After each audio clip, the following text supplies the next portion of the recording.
There was no coup. There was no That was an attempted coup in this country. I got eyes and ears. There were people with zip ties. That's not a casual thing. Proud Boys had a plan, and they were invited into the White House. An attempted coup fomented by the President of the United States of America.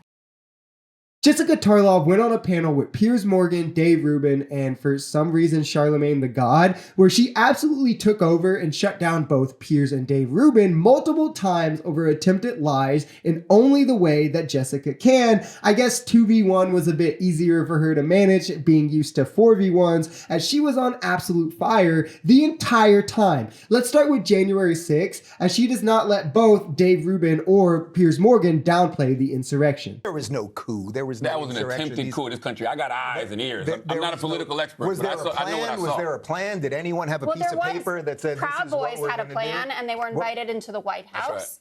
There were people with zip ties. That's not a casual thing that you walk around with. I'm not diminishing. They went after the ballot box. They were talking about hanging the vice president. There were 1,000. There were only 100 bad ones, let's say. That doesn't mean that it wasn't an attempted coup fomented by the President of the United States of America. I mean, does anyone honestly think that Donald Trump thought that the next day he would be president, post-transition, Bill Barr does, which is why he finally had to go. There are people, I mean, what was so powerful about the January 6th committee and what they were able to put together is the fact that they used almost exclusively Republican testimony.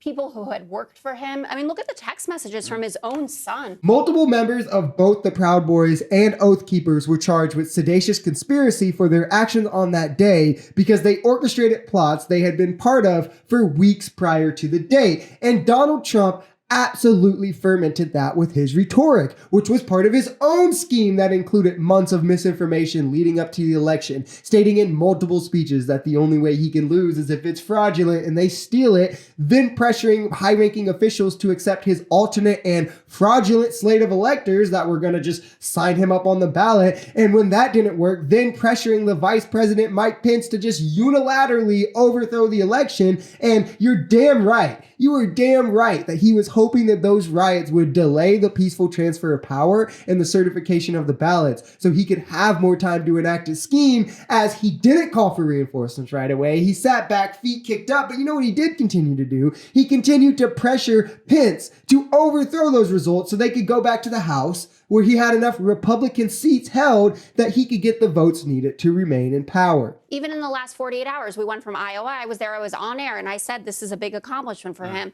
He's being conciliatory. How long will it last? Then we got to immigrants are poisoning the blood of America.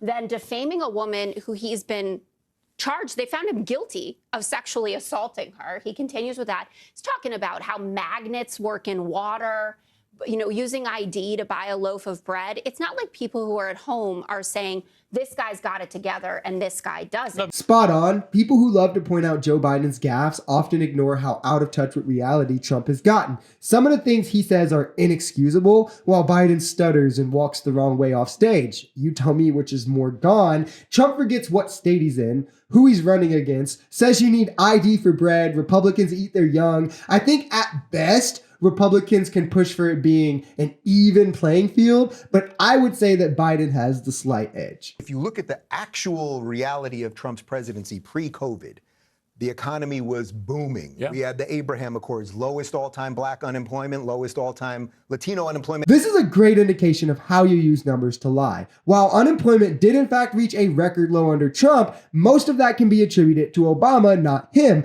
Unemployment dropped 6% under Obama. It only dropped 1% under Trump, and only dropped 0.4% after his tax cuts, which was his first and only legislation.